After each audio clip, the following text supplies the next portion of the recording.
कुरुवंश की उत्पत्ति। पुराणों के अनुसार ब्रह्मा जी से अत्रि, अत्रि से चंद्रमा, चंद्रमा से बुध और बुध से इलानंदन पुरूरवा का जन्म हुआ। पुरूरवा से आयु, आयु से राजा नहुष और नहुष से ययाति उत्पन्न हुए। ययाति से पुरु हुए। पुरु के वंश में भरत और भरत के कुल में राजा कुरु हुए। कुरु के वंश में शांतनु का जन्म हुआ। शांतनु से गंगानंदन भीष्म उत्पन्न हुए। उनके दो छोटे भाई और थे, चित्रांगद और विचित्रवीर्य। ये शांतनु से सत्यवती के गर्भ से उत्पन्न हुए थे। शांतनु के स्वर्गलोक चले जाने पर भीष्म ने अविवाहित रहकर अपने भाई विचित्रवीर्य के राज्य का पालन किया। भीष्म महाभारत के प्रमुख पात्रों में से एक हैं। ये महाराजा शांतनु के पुत्र थे। अपने पिता को दिए गए वचन के कारण इन्होंने आजीवन ब्रह्मचर्य का व्रत लिया था। इन्हें इच्छा मृत्यु का वरदान प्राप्त था। एक बार हस्तिनापुर नरेश दुष्यंत आखेट खेलने वन में गए। जिस वन में वे शिकार के लिए गए थे उसी वन में कव ऋषि का आश्रम था। कव ऋषि के दर्शन करने के लिए महाराज दुष्यंत उनके आश्रम पहुंच गए। पुकार लगाने पर एक अति लावण्यमयी कन्या ने आश्रम से निकलकर कहा, हे राजन, महर्षि तो तीर्थ यात्रा पर गए हैं, किंतु आपका इस आश्रम में स्वागत है। उस कन्या को देखकर महाराज दुष्यंत ने पूछा, बालिके आप कौन हैं? बालिका ने कहा, मेरा नाम शकुंतला है और मैं कव ऋषि की पुत्री हूं। उस कन्या की बात सुनकर महाराज दुष्यंत आश्चर्यचकित होकर बोले, महर्षि तो आजन्म ब्रह्मचारी है, फिर आप उनकी पुत्री कैसे ही? उनके इस प्रश्न के उत्तर में शकुंतला ने कहा, वास्तव में मेरे माता पिता मेनका और विश्वामित्र हैं। मेरी माता ने मेरे जन्म होते ही मुझे वन में छोड़ दिया था, जहां पर शकुंत नामक पक्षी ने मेरी रक्षा की, इसीलिए मेरा नाम शकुंतला पड़ा। उसके बाद कव ऋषि की दृष्टि मुझ पर पड़ी और वे मुझे अपने आश्रम में ले आए। उन्होंने ही मेरा भरण पोषण किया। जन्म देने वाला, पोषण करने वाला तथा अन्न देने वाला, ये तीनों ही पिता कहे जाते हैं।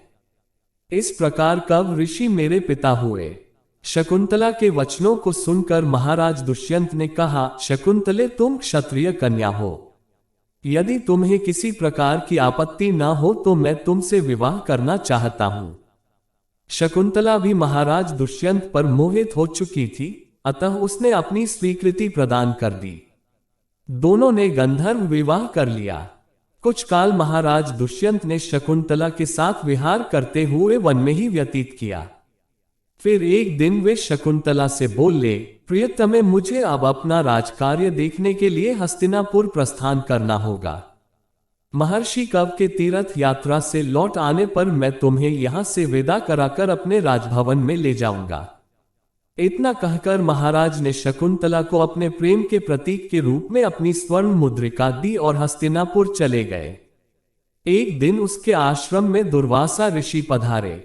महाराज दुष्यंत के विरह में लीन होने के कारण शकुंतला को उनके आगमन का ज्ञान भी नहीं हुआ और उसने दुर्वासा ऋषि का यथोचित स्वागत सत्कार नहीं किया।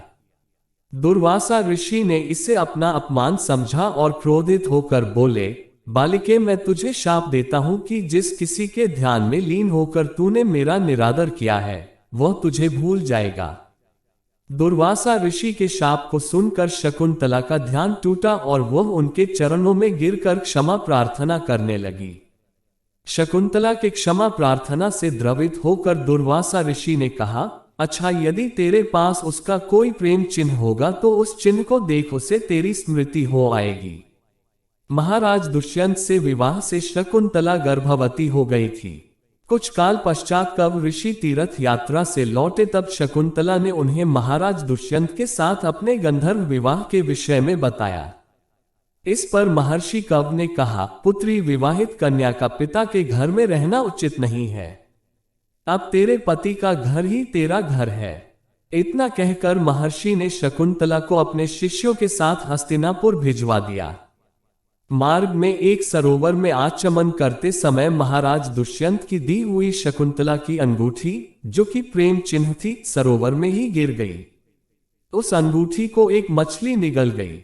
महाराज दुष्यंत के पास पहुंचकर कव ऋषि के शिष्यों ने शकुंतला को उनके सामने खड़ी करके कहा, महाराज शकुंतला आपकी पत्नी है, आप इसे स्वीकार करें।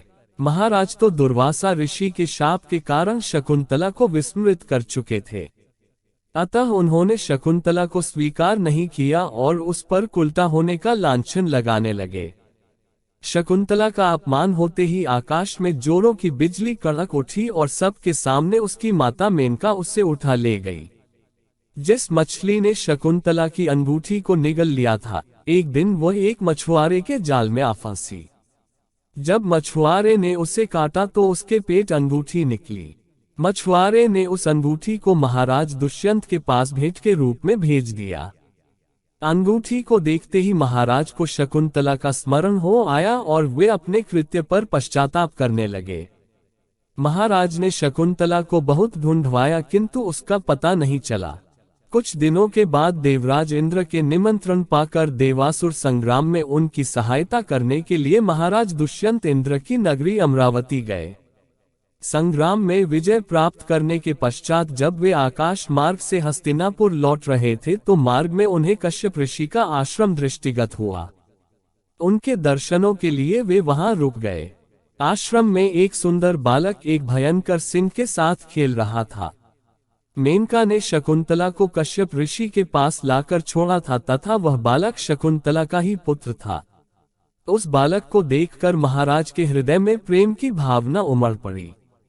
वे उसे गोद में उठाने के लिए आगे बढ़े तो शकुंतला की सखी चिल्ला उठी, हे भद्र पुरुष, आप इस बालक को न छुए अन्यथा उसकी भुजा में बंधा काला डोरा सांप बनकर आपको डस लेगा। ये सुनकर भी दुष्यंत स्वयं को न रोक सके और बालक को अपने गोद में उठा लिया। अब सखी ने आश्चर्य से देखा कि बालक के भुजा में बंधा काला गंडा पृथ्वी पर गिर गया है। सखी को ज्ञात था कि बालक को जब कभी भी उसका पिता अपने गोद में लेगा वह काला डोरा पृथ्वी पर गिर जाएगा। सखी ने प्रसन्न होकर समस्त वृतांत शकुंतला को सुनाया। शकुंतला महाराज दुष्यंत के पास आई। महाराज ने शकुंतला को पहचान लिया। उन्होंने अपने कृत्य के लिए शकुंतला से क्षमा प्रार्थना किया और कश्यप ऋषि की आज्ञा लेकर उसे अपने पुत्र सहित अपने साथ हस्तिनापुर ले आए। महाराज दुष्यंत और शकुंतला के उस पुत्र का नाम भरत था। बाद में वे भरत महान प्रतापी सम्राट बने और उन्हीं के नाम पर हमारे देश का नाम भारतवर्ष हुआ।